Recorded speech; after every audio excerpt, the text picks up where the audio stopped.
quando você vai para um lugar, não tem vários caminhos muitas vezes para chegar naquele lugar? Olha, eu vou por aqui, mas eu posso ir por ali é mais longe, mas eu chego. Não é assim que acontece? Então, eu trabalho com várias vertentes. E quando eu vinha para cá, eu analisava três formas de focar o tema de hoje. E a espiritualidade é quem me dá inspiração quando eu chego na casa, para seguir a vertente do tema. A espiritualidade é que vai me dar essa conotação. E por períodos a períodos, os amigos espirituais, eles sempre nos orientam a trabalhar um tema com muita ênfase, junto aos temas que trabalhamos, que é o tema da importância da vida, da sua reencarnação. Todos nós que nos encontramos aqui, nós estamos com a oportunidade da reencarnação. Essa oportunidade daqui a pouco vai passar. Porque todo mundo que vem a esse planeta, ele tem a passagem. Quando você vai para uma cidade, para passeio ou a trabalho, que você não vai ficar definitivamente lá, geralmente você compra passagem de ida e volta. Todos nós que estamos aqui, já temos a nossa passagem de volta comprada. Todos nós, um dia vamos retornar ao mundo espiritual. Isso todos nós sabemos, não sabemos? Muitas vezes vivemos como se não soubéssemos. Agimos como se não soubéssemos. Imaginamos que vamos ficar no corpo físico para sempre. Não nos melhoramos espiritualmente, não trabalhamos, não percebemos a importância desse presente que é a reencarnação. E a reencarnação é um presente. Porque todos nós que aqui nos encontramos, aqui estamos pela bondade divina, pela bondade de Deus. Mas ao chegar aqui nesse planeta, muitas vezes nós não estamos compreendendo a importância da vida. Nós não estamos vivendo, estamos só existindo, e existe uma diferença muito grande entre viver e existir. Deixa eu perguntar uma coisa para você. Você não responde para mim, tá bom? Você responde para você. Você está vivendo ou você está existindo? Porque existe uma diferença muito grande entre viver e existir. As plantas vivem, os objetos existem. A planta existe, o objeto existe, a pedra existe. Mas nós não podemos só existir. Nós precisamos viver. Porque é uma frase de Jesus. Eu vim para que todos tenham vida, e vida em abundância. E vida em abundância não é você se tornar milionário ou você apenas ser feliz e ganhar na Mega Sena. Vida em abundância é a consciência tranquila do dever cumprido. É uma sensação de paz de espírito que muitas vezes os recursos financeiros não compram. Porque eu conheço muita gente com muitos recursos financeiros que não tem paz de espírito.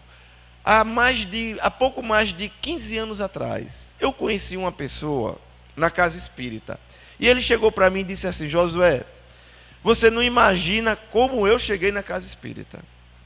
Eu cheguei na casa espírita através da depressão, através da angústia. Eu tinha uma vontade muito grande de me matar. Eu vou falando aqui, você vai viajando nas minhas palavras. Vai encontrando, se você alguma vez já passou por isso. Alguma vez você sentiu um vazio na alma, um vazio no coração, como se você dissesse assim: meu Deus, eu não sei o que é que eu me encaixo, eu não sei o que fazer para dar sentido à minha vida.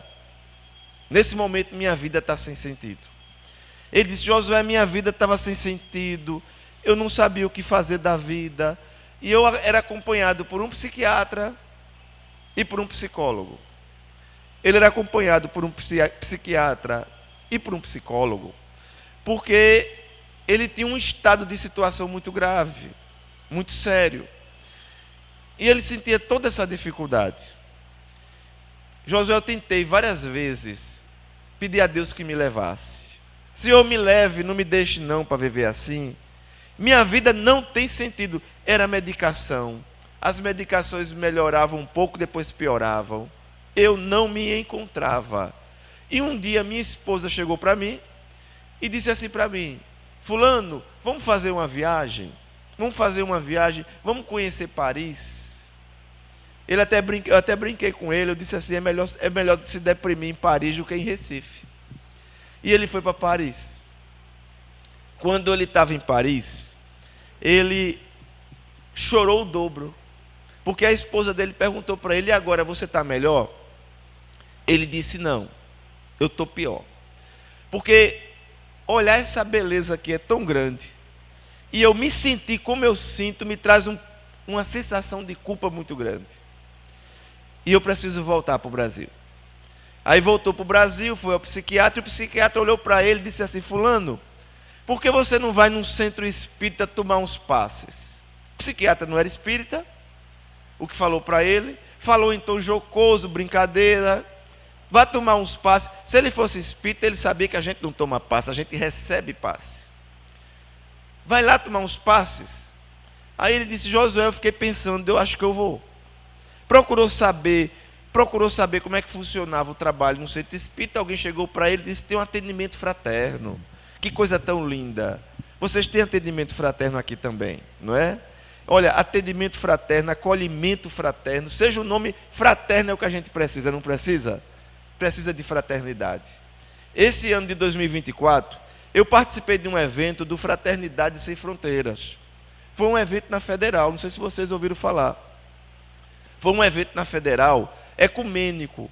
Eu fui representando o movimento espírita, mas tinha lá pessoas católicas, evangélicas e Seixonoye, Umbanda. Tinha lá várias correntes religiosas, cada um contando sua experiência. Mas eu achei interessante, é porque às vezes eu encontro pessoas que dizem assim: é um trabalho muito bonito do Fraternidade. Mas tem pessoas que chegam e falam assim: mas por que o Fraternidade está tão na África? Por que não vem para o Brasil? Tem tanta miséria no Brasil. É uma tristeza ouvir isso de espírita. Porque ele acha que na África não tem irmão. Ele acha que não pode reencarnar na África alguma vez. Nós espíritas somos reencarnacionistas. Você não é brasileiro, você está. Daqui a pouco você está reencarnado na África, na Ásia. Eu só peço a Deus que não seja do Afeganistão. Não é fácil estar ali. Mas pode acontecer ou não pode? Nós podemos reencarnar em qualquer parte desse planeta ou de outros mundos. Então, os africanos são nossos irmãos, iguais aos brasileiros aqui no Brasil. Não há diferença. Talvez se algum católico perguntar isso, eu não ignoro, mas espírita. Mas Josué, tem tanta miséria aqui, porque aqui não tem miséria perto do que tem lá. Eu estava conversando com uma voluntária, ela disse para mim, ela disse assim: Josué, nós tomamos café em Senegal, e nas áreas da África que ela citou, lá no Malawi, nós tomamos café com vergonha, porque quando nós começamos a comer alguma coisa, ela disse, na primeira vez que eu fui, no primeiro dia, eu me senti envergonhada, porque eu fui comer, e quando as crianças veem você comendo, eles se juntam e começam a salivar. Deu para entender? Porque essas crianças só se alimentam no Fraternidade. É 3 a 4 refeições por dia, de acordo com a condição. E em casa não tem nada. Aqui no Brasil, se você mexer no lixo, tem comida. Se você mexer no lixo, tem comida. Comida, se você for para uma feirinha, se você for para perto de um McDonald's, sério, tem comida no lixo lá, não tem não. Lá não tem comida nem com dinheiro para você comprar. Tem lugares que não tem água potável para você tomar. Teve um voluntário que disse que foi para lá, fazia um tratamento de antibiótico, ele estava doente, mas levou uma água para tomar, umas águas. E ele disse que quando tinha a última água dessa, ele estava tomando. Aí uma criança parou perto dele e ficou assim. E ele olhou para aquela criança, ele disse: eu vou dar um golinho para ela. Tome, meu filho, um golinho. Ele disse que em 1 segundo a água todinha desceu na criança. Ela tomou tudo de uma vez. Ele disse: não ficou nada. Eu nunca vi tomar água tão rápido na minha vida. E lá em algumas áreas da África, mesmo que você tenha dinheiro, você não compra água mineral porque não tem. É essa a situação. E aí você escuta uma pessoa dizer assim: mas por que está lá, não está aqui? Está aqui também. Tem trabalho aqui. mas também tem muito trabalho lá. Quando você pensa na condição de espírita cristão, você não discrimina pessoas. Você não separa as pessoas por gueto, por etnia. Ah, porque esse aqui é assim, é porque aquele não. É todo mundo irmão. Você uma hora reencarna na condição masculina, uma hora na condição feminina, uma hora você é branco, outra hora você é preto, outra hora você é azul. Não tem cor, meu amigo. Os espíritos não têm cor. Nós reencarnamos em todas as cores, porque sabe qual é a beleza da vida? São as cores. É preciso ter cor. É preciso esse mundo diversificado. Já pensou se todo mundo pensasse igual? Era bom assim? Todo mundo pensa igual, todo mundo age igual, não tem diferença. E é essa diversidade que precisamos estar preparados para conviver, trabalhar e aproveitar, porque isso aqui é bom. Tudo com equilíbrio, com respeito, com dignidade, e olhando para o irmão e para a irmã e enxergando Jesus. Olha que coisa linda Jesus fala. Tive fome e me destes de comer. Tive sede e me destes de beber. Mas Josué, beber água é fácil, mas na época de Jesus não era. Você acha que tem água sobrando no Oriente Médio? Talvez hoje tenha, na época de Jesus não tinha. Tive sede e me destes de beber. Caridade material. Mas existe a caridade essencial, a mais complexa. Estive preso, me visitastes, nu e me vestistes, enfermo me visitastes, estrangeiro me recebestes. Mas, Senhor, quando estivesses em nossa porta, não te demos de comer, não te demos de beber, não te visitamos quando preso. A resposta de Jesus, todo mundo aqui conhece, não conhece? Todo mundo conhece. Todas as vezes que deixastes de fazer isso a um desses pequeninos, foi a mim que fizestes. Então, quando você olha para um desses pequeninos, quem é que você deve enxergar? Jesus. Quando você olhar para qualquer um de nós aqui, para você do seu lado, qualquer ser humano, é Jesus. É sempre Jesus em nossas vidas. Como precisamos de Jesus em nossas vidas. E quando você tem Jesus no coração, você não olha quem? Você não olha quem? É qualquer irmão, qualquer irmã. Tem uma música que eu acho muito bonita, Oração pela Paz. É uma música franciscana. E o cantor diz assim: onde encontrar um irmão a chorar de tristeza, sem ter voz e nem vez?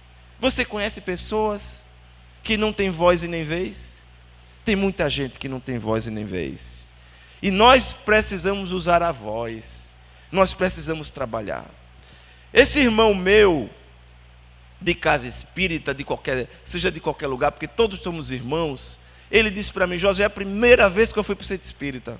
Foi para o atendimento fraterno. Que coisa linda é o atendimento fraterno. Porque você se sente acolhido. Tem lugar que as pessoas fazem atendimento fraterno, já tem uma caixa de lenço para chorar. Porque a pessoa senta ali, desabafa e chora, não chora? Chora.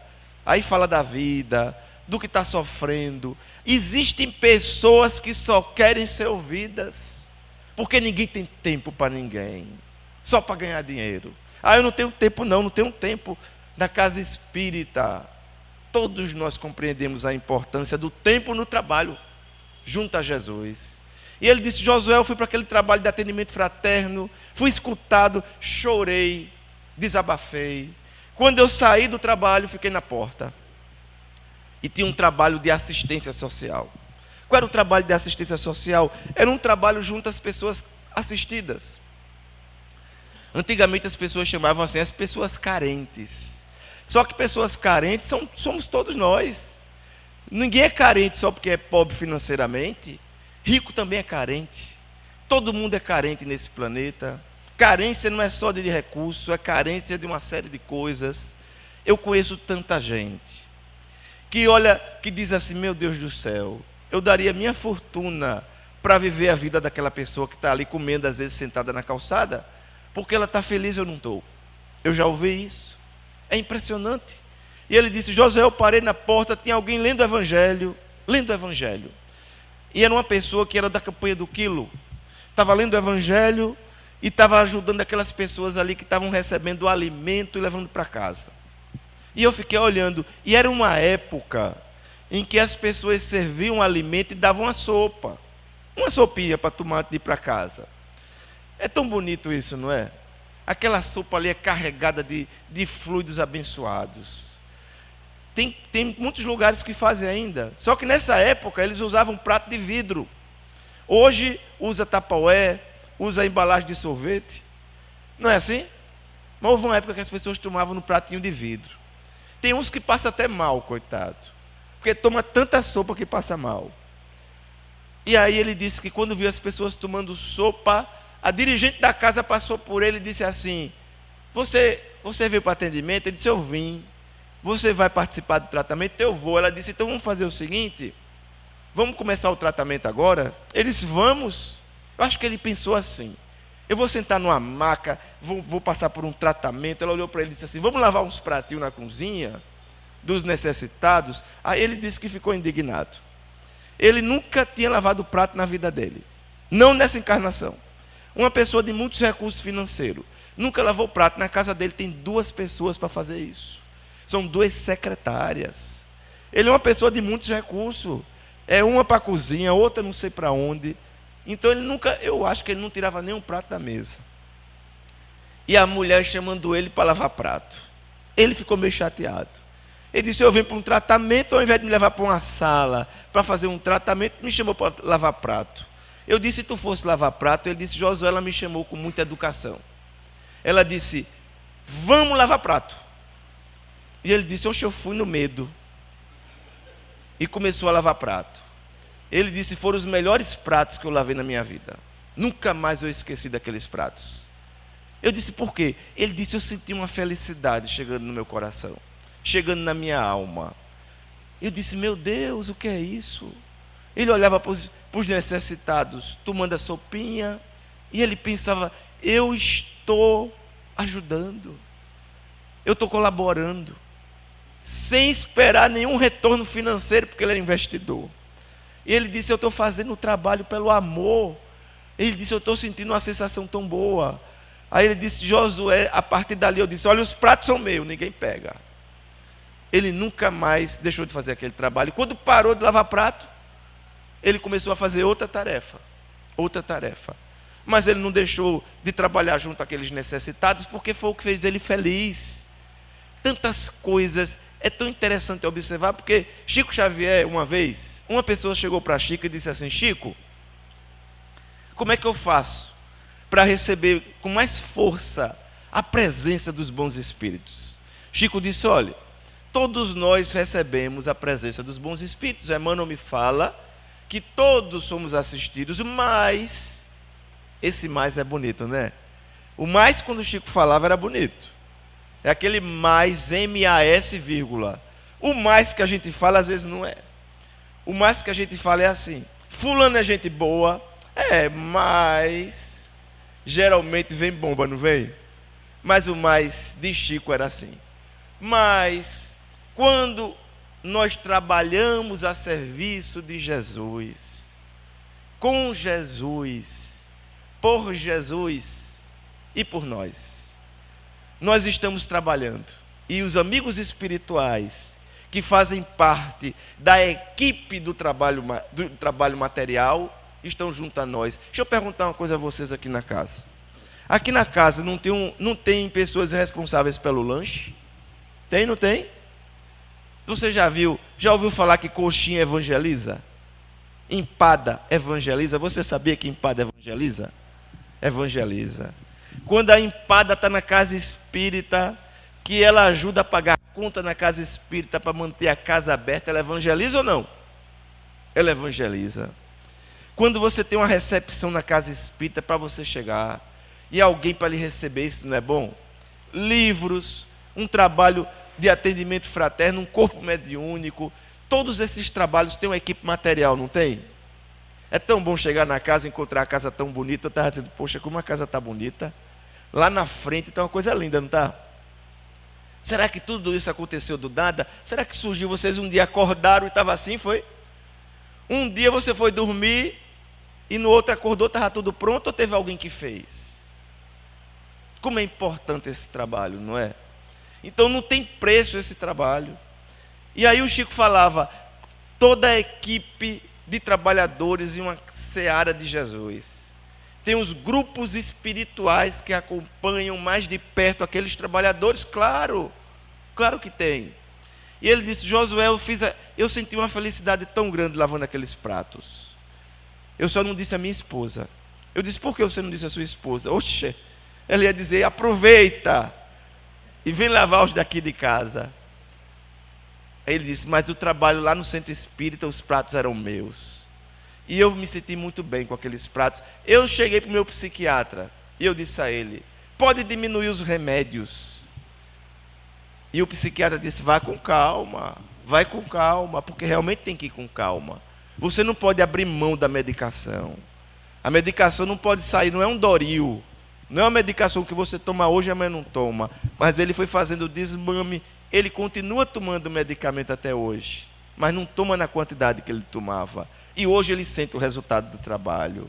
Não é tão bom você compreender como é importante o trabalho, mas nesse trabalho nós precisamos entender que existem as armadilhas espirituais.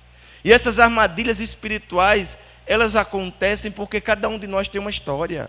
Elas acontecem porque nós somos espíritos endividados que recebemos da providência divina a oportunidade da reencarnação. Eu acompanhei um caso, só para que vocês entendam, eu acompanhei um caso recentemente de uma pessoa que tinha problemas com vício em alcoolismo. Eu não estou falando aqui se é homem ou mulher, tá?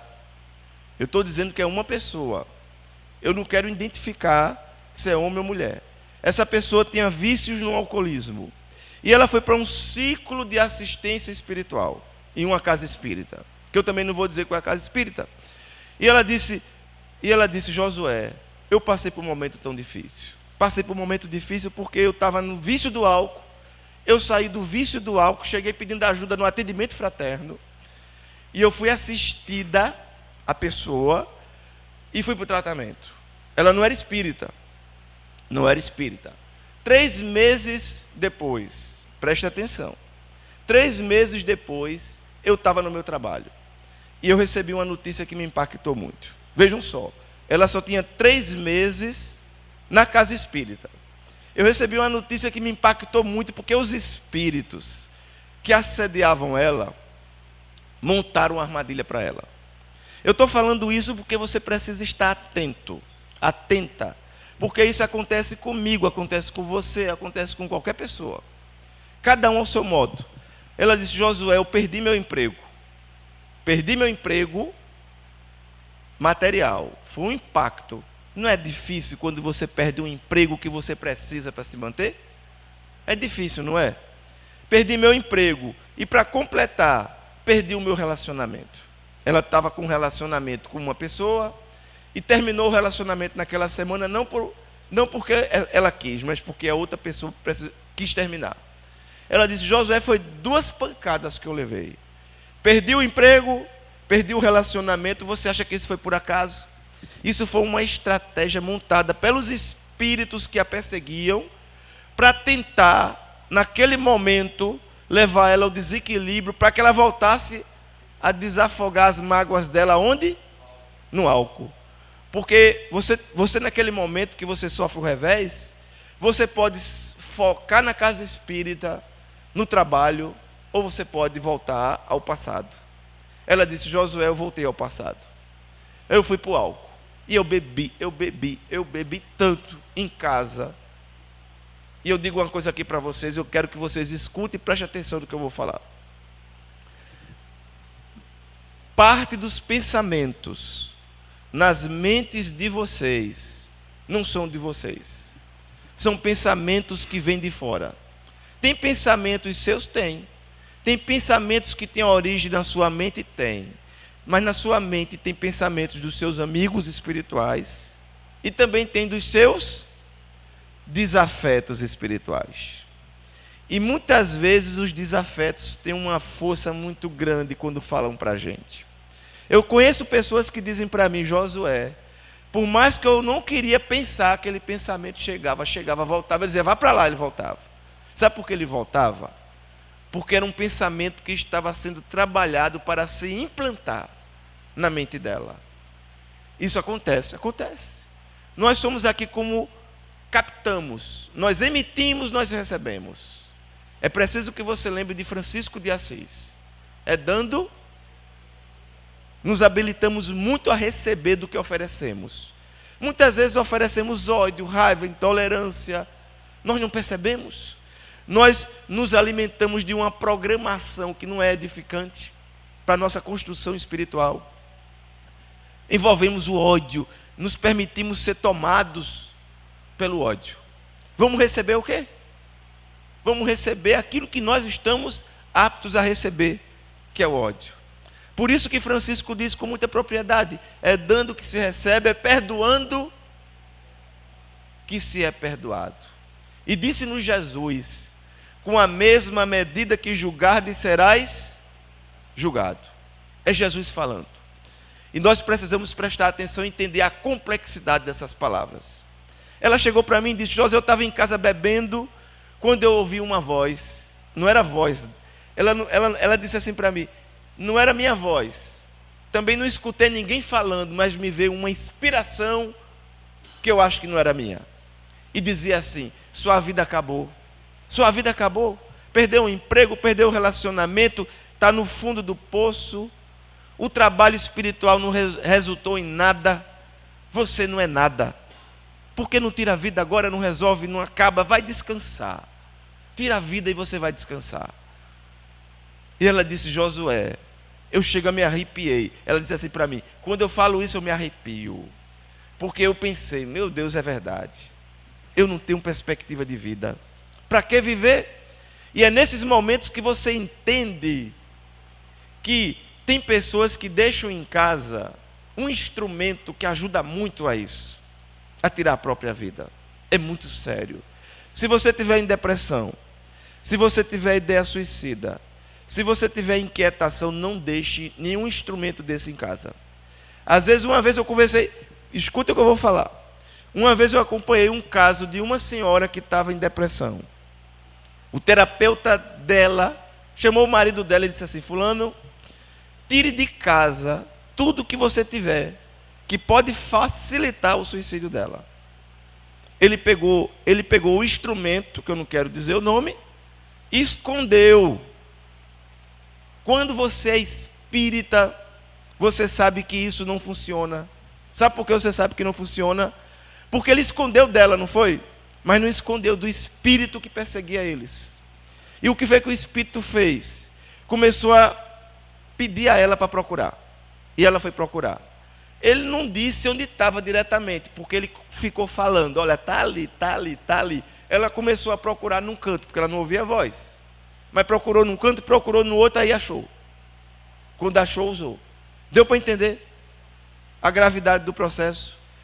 Aí ele disse para mim: Josué, a pessoa, Josué, eu estava a ponto de tirar minha vida.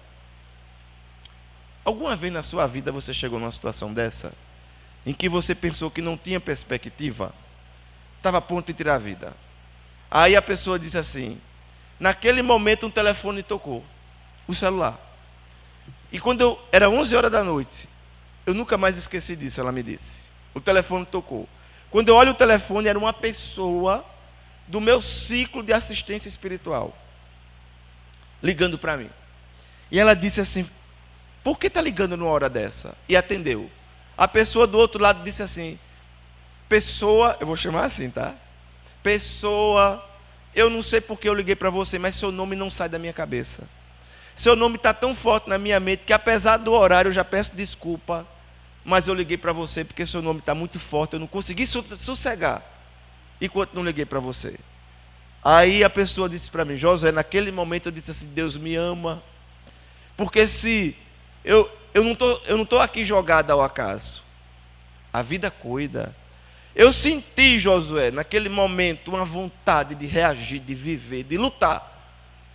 Por mais que a dor chegue na sua porta, por mais que a dor bata na sua porta, você precisa entender um capítulo do Evangelho chamado Justiça das Aflições. Porque não existe dor que nós recebamos que não tenhamos provocado em alguém. Não existe. Ninguém chora as lágrimas que não precisa chorar. Há uma frase de um espírito no livro Céu e Inferno, ou Justiça Divina, segundo o Espiritismo, e que o Espírito diz assim: não há uma só lágrima que caia de vossos olhos que não tenhais feito verter dos olhos de outrem. Nós sempre vamos passar pelas dificuldades, não pelo acaso, mas pelas dificuldades que a vida colocou no meu caminho, mas com Jesus. Com Jesus. Tudo é mais fácil. Vinde a mim, todos vós que estáis cansados, oprimidos, sofrendo, e eu vos aliviarei. E eu quero dizer uma coisa para você. Por mais dificuldade e dor que você sinta na sua vida, fale Jesus. Fale nossa mãe Maria de Nazaré. Chame os espíritos amigos. Meu Jesus, por favor, me ajude. Eu estou sofrendo tanto. Me ajude, me inspire. Nunca deixa de chegar o auxílio. O auxílio nunca deixa de chegar.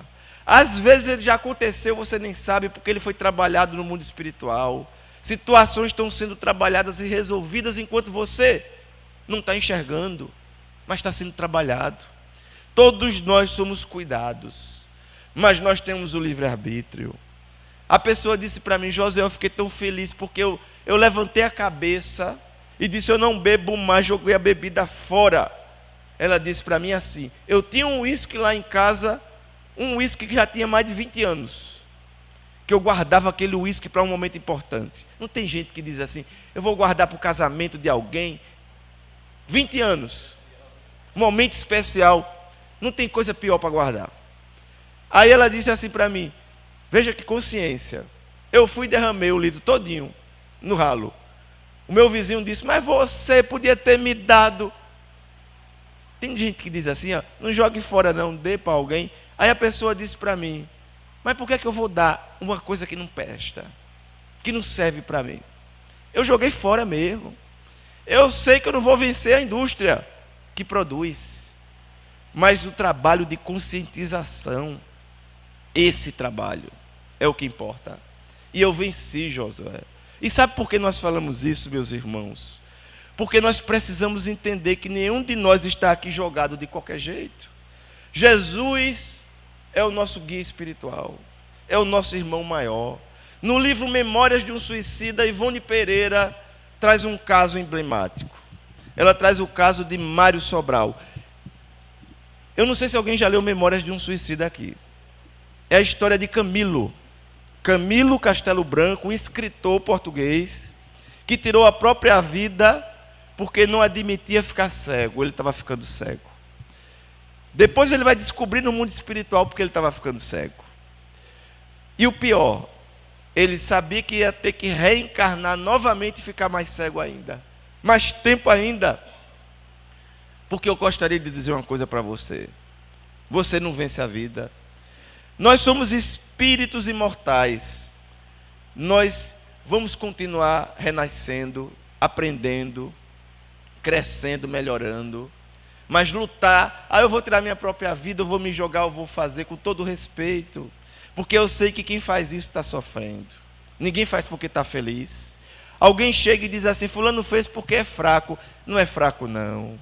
Vai para o lugar dele. Nunca diga dessa água. A gente pode dizer: meu Deus, dessa água eu nunca vou beber. Diga não. Essa aqui que está do meu lado, daqui a pouco terminar a palestra eu já vou tomar todinha. Ninguém pode dizer dessa água não beberei. Nunca fale que alguém é fraco. Mas a gente precisa falar que é ignorante, que muitas vezes pode recorrer a processos que vão nos trazer mais dor e sofrimento. Do livro Memórias de um Suicida nós vamos encontrar a história de Mário Sobral. Mário Sobral, um homem como tantos homens, casado, família, mas gostava de visitar os prostíbulos na cidade de Lisboa, em Portugal. Quantos minutos eu tenho ainda? Pronto, vamos lá. Eu olho por conta do fato que eu vou contar, que demanda um tempo. Mário Sobral tinha uma família E ele gostava de frequentar os prostíbulos em Portugal. Gostava de estar ali, gostava da vida da noite. Aí ele conhece uma mulher, pela qual ele se apaixona, chamada Eulina. No livro eles dão o nome de Eulina, é um pseudônimo. Os espíritos nunca citam o nome verdadeiro. Camilo Castelo Branco, ele deu o nome verdadeiro. Quando Ivone foi psicografar Memórias de um Suicida, Ivone era suicida de 2 encarnações. 2 encarnações que ela havia se suicidado. Nessa última, ela veio focada para o trabalho, para trabalhar justamente o processo que ela viveu. E ela precisava esclarecer. E ela fez isso muito bem. Nesse trabalho, Camilo autorizou Ivone a usar o nome dele, mas ela não usou.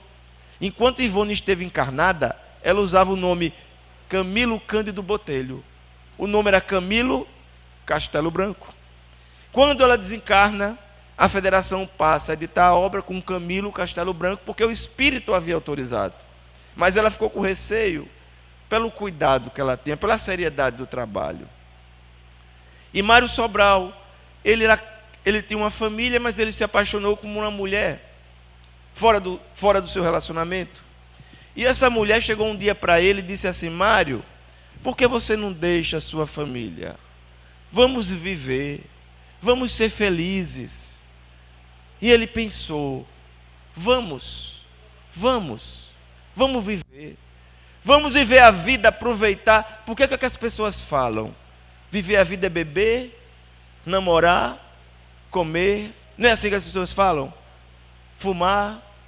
Para algumas pessoas, viver a vida se resume a uma série de processos físicos. Vamos viver. Então ela disse uma coisa para Mário que Mário acreditou. Mário, na hora que você for se separar da sua família, transfira uma parte dos seus bens para mim. Por quê? Porque na hora que você for se separar, a sua família vai ficar com a maior parte. Então, quando você separar, que você voltar para mim, eu devolvo para você os bens que você me deu. E seremos felizes. Isso não é um conto de fadas. A vida não é um conto de fadas. Porque no conto de fadas é assim: a princesa beija o sapo. O sapo vira o quê? Um príncipe. Não é lindo, né? Mas na vida real é o contrário. A princesa beija o príncipe. E depois vira o quê? Vira um sapo. Às vezes as pessoas namoram e casam e se transformam em sapos. Com todo o respeito que eu tenho pelos sapos, os sapos são lindos demais. Eu me lembro para descontrair, eu me lembro de Chico, quando ele psicografou um livro lindo chamado Paulo e Estevão. Vocês conhecem? Porque se vocês não conhecem, vocês precisam conhecer. É uma das obras mais belas que existe, Paulo e Estevão. Porque os espíritos elevados vieram ao encontro de Chico para trazer a obra. É uma história linda. Chico trabalhava na Fazenda Modelo e Chico ficava numa sala. Ele ia psicografar na garagem da fazenda. E ele se sentia sozinho. Ele se sentia cansado. Ele cansado do dia de trabalho. Ia descer para uma garagem, meia escura, porque não tinha iluminação assim. E ia psicografar Paulo e Estevão. Um dia ele disse: Emmanuel, como eu estou me sentindo só e cansado. Emmanuel disse para ele: Chico, por que você se sente só? Porque eu estou aqui psicografando, não tem ninguém. Emmanuel disse: amanhã eu resolvo. Aí Chico chegou animado, entrou na sala espiritual, porque ele estava na garagem, mas fizeram uma redoma. Quando o Chico está olhando, quem é que vem? Um sapo cururu, que é maior ainda, né? Aí o sapo chegou, Chico tinha um receio do sapo. Aí Chico ficou meio receoso. E a mãe disse: o que foi, Chico? Ele disse: você não está vendo o sapo? Ele disse: claro, Chico. Você não estava pedindo companhia? Eu trouxe ele, Chico. É nosso irmão. Vê que coisa linda. Que coisa franciscana. É nosso irmão, o sapo. É filho de Deus. Você tem alguma coisa contra o sapo, Chico? Chico sorriu. Disse: não. E psicografou a obra. Quando o Chico termina de psicografar Paulo e Estevão, o sapo estava lá. Toda vez que ele chegava, o sapo chegava. Quando ele terminou de psicografar, sabe o que foi que o Chico fez? Foi lá e deu um beijo no sapo. Deu um beijo no sapo. E o sapo foi embora. Ele só estava ali para acompanhar Chico na psicografia. A espiritualidade nos ensina cada lição, não é? Que coisa linda. E ali naquele momento o Mário ouviu aquela voz que disse para ele: se separe, passe os bens para ela vai lhe devolver. Ele disse, quando ele concluiu a separação, que ele foi para Eulina, foi que Eulina disse: eu não quero mais você, Mário. Ele disse: mas como? Ela disse: eu estou num outro relacionamento. No livro diz que ela estava namorando com um brasileiro. Eles viviam em Portugal. E ele disse: mas e os meus bens? Você vai me devolver? Ela disse: claro que não, Mário. Você acreditou? Dizem que todo apaixonado é um cego, né? E o Mário ficou naquele momento sem a família, sem Eulina e sem os bens. Ficou sem nada. Sem nada ele se desesperou. Meu Deus, eu não tenho mais nada. Eulina, por favor, me receba de volta.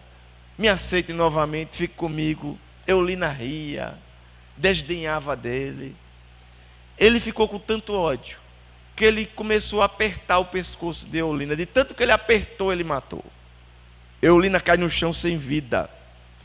Quando ele olha o corpo dela sem vida, ele olha para as mãos e ele disse: meu Deus, essas mãos mataram Eulina. Ele entra em pânico, em desespero.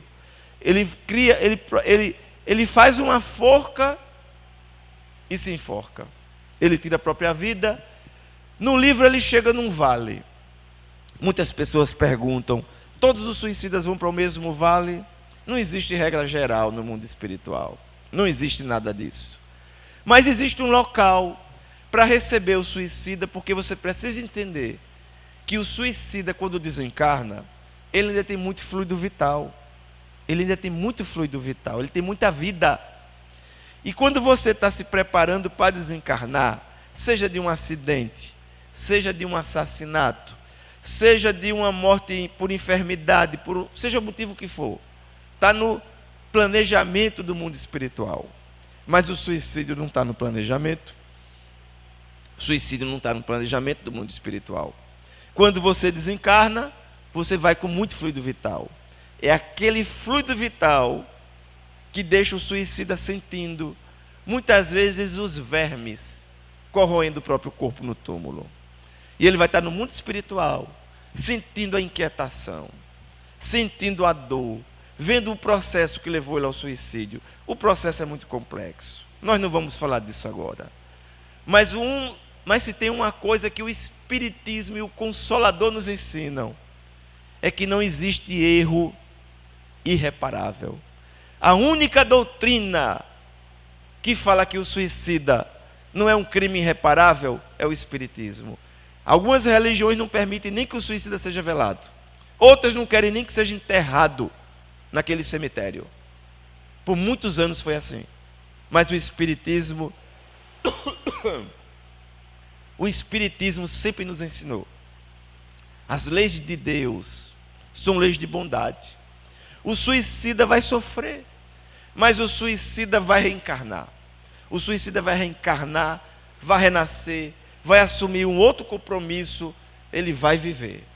Porque não existe erro irreparável na legislação divina, mas existe erro que traz muita dor e sofrimento. Tem suicida que se compromete por 500, 600, 700 anos. Volta numa outra encarnação e se suicida de novo, porque já tem uma inclinação para o processo.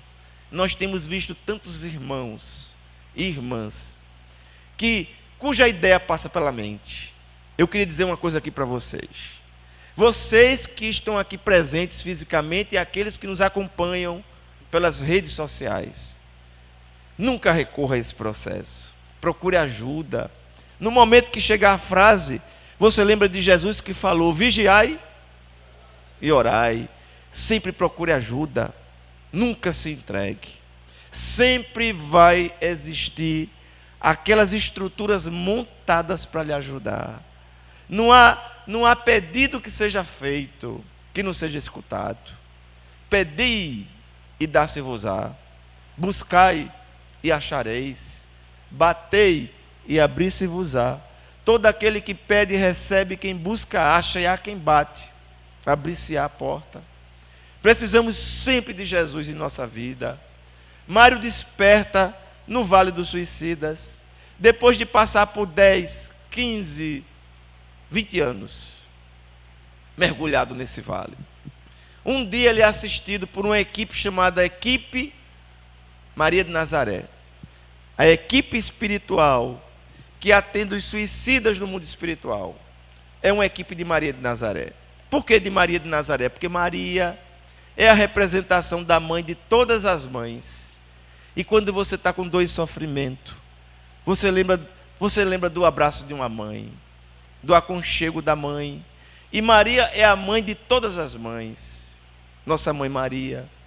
E a equipe mariana, que vive no mundo espiritual, acolhendo os suicidas e levando para o hospital Maria de Nazaré. Mário vai para um hospital. Lá no hospital ele muito triste, foi acolhido, mas estava muito triste. Eu olhava para as mãos e ele falava: meu Deus, essas mãos mataram Eulina. E um amigo espiritual disse para ele: meu irmão, fé e confiança, você vai um dia reencarnar. Não vai ser fácil, mas você vai voltar, vai recomeçar e vai se erguer novamente. Ele: eu vou um dia voltar, vai um dia voltar. Muitos espíritos não sabem da reencarnação. Um dia eu vou voltar. Mário é o primeiro que reencarna daquele grupo, porque ele ficou envolvido com a ideia da reencarnação. Quando Mário, não vou contar aqui toda a história, eu não tenho tempo. Quando Mário se encaminha para as câmaras de reencarnação, ele já vai sem as mãos. Lembram de uma frase de Jesus? Se a tua mão for motivo de escândalo, arranca e joga fora. Melhor entrar na vida sem a mão do que entrar com a mão e perder a alma. Jesus dá o exemplo com a mão, Jesus dá o exemplo com o pé, com o olho. Nós poderíamos dar também com a língua. Tem vários exemplos. Nenhum problema físico nosso é por acaso. Todos os processos físicos que nós vivenciamos são necessidades espirituais. São processos que precisamos trabalhar para nos melhorarmos, para nos curarmos, se for possível, ou para convivermos até o dia do desencarne. Mas não são por acaso. Mário se encaminha para as câmaras de reencarnação sem as mãos. Se a tua mão for motivo de escândalo, arranca, joga fora. Melhor entrar na vida. O que é que você entende quando Jesus fala melhor entrar na vida, melhor reencarnar? Entrar na vida é reencarnar. Melhor reencarnar sem as mãos do que reencarnar com as mãos e perder a alma. É ele falando que muitas vezes vamos precisar passar por esses processos. O Mário reencarna sem as mãos, com dificuldade respiratória, porque ele havia tirado a própria vida vítima de um enforcamento provocada por ele.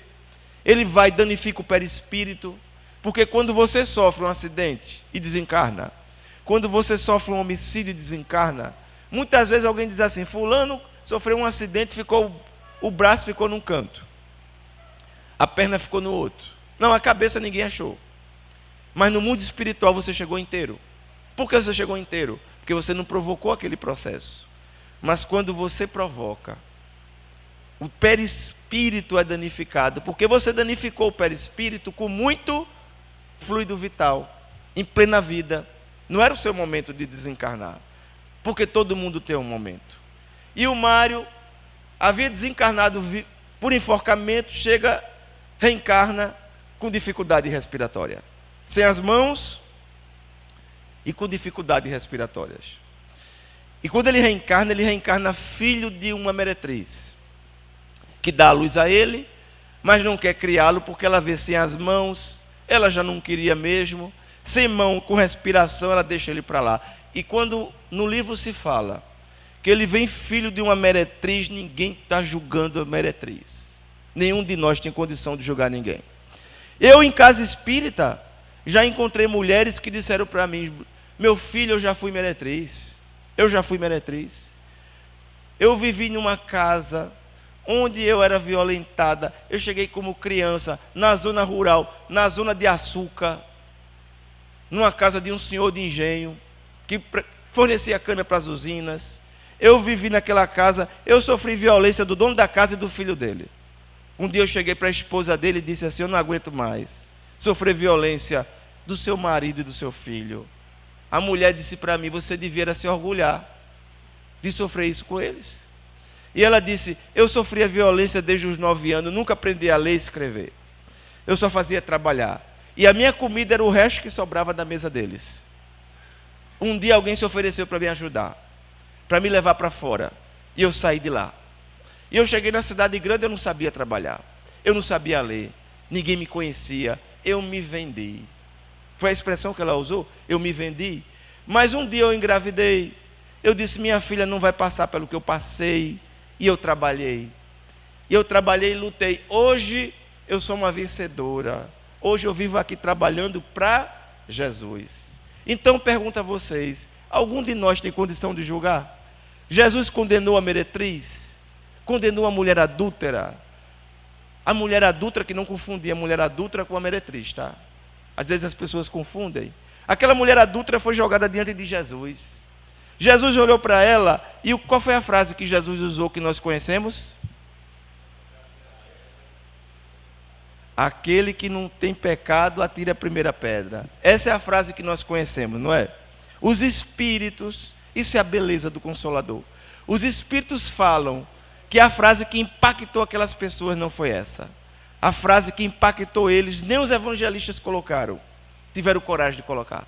A frase que Jesus usou quando jogaram aquela mulher diante dele foi que: Senhor, essa mulher foi flagrada em adultério. Reza a lei de Moisés, que deve ser apedrejada até a morte. Jesus olha para ela e diz assim: mas como é possível alguém adulterar sozinha?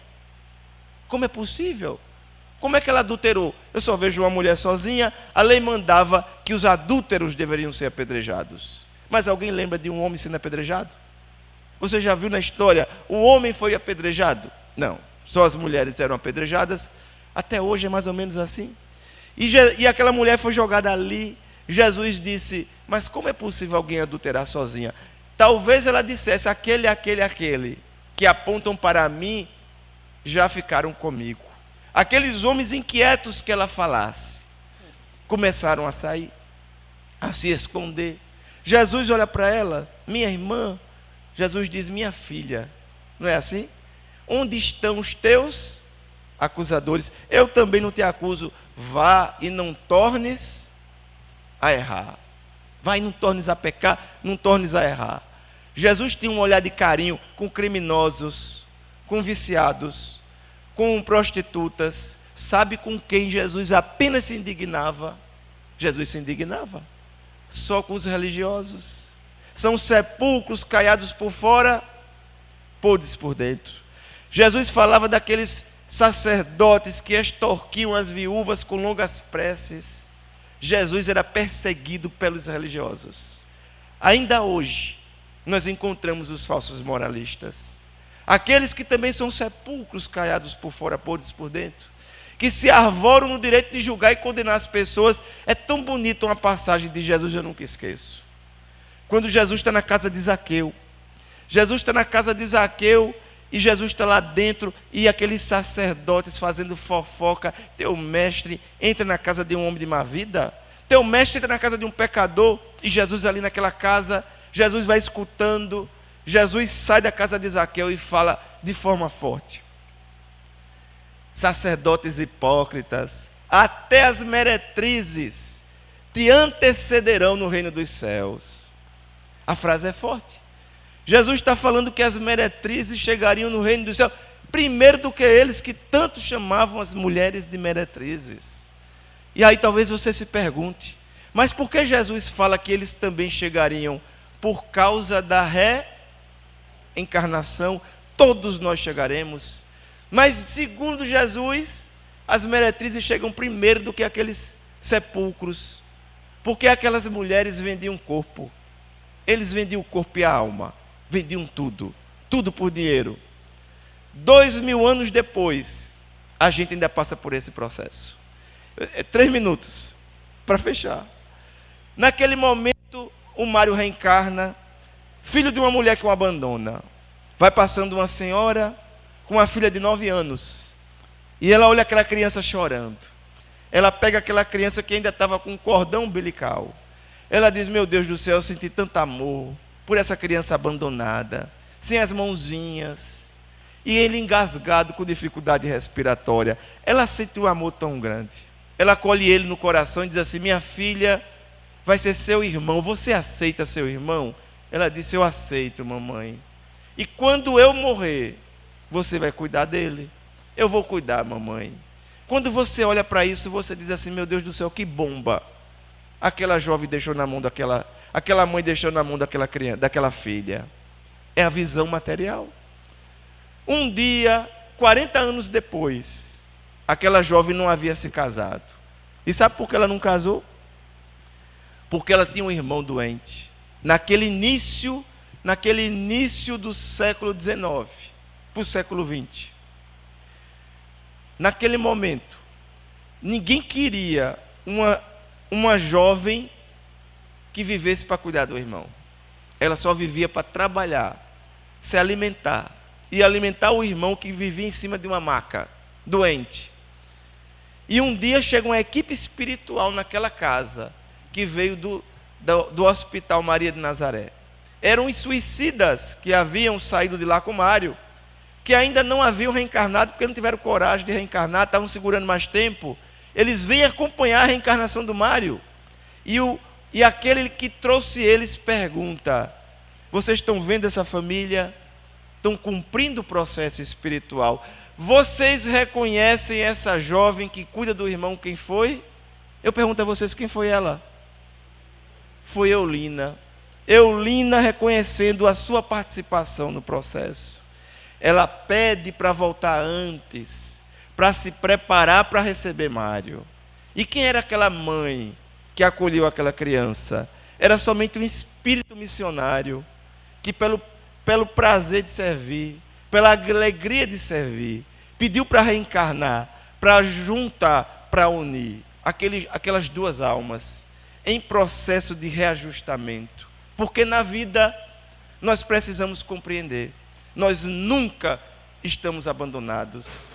A presença de Jesus, dos amigos espirituais, em todos os momentos estão junto a nós. Nos momentos de dor e sofrimento, pense sempre em Jesus, procure ajuda dos amigos espirituais, dos amigos materiais, nas casas de Jesus, para te receber, para não permitir que você caia, porque nós precisamos compreender que as bênçãos do Evangelho sempre se fazem presente em nossas vidas e que nós possamos agradecer por essa casa de oração. Que essa casa de oração, que recebe a todos indistintamente, possa sempre nos inspirar nos caminhos de Jesus. Muita paz.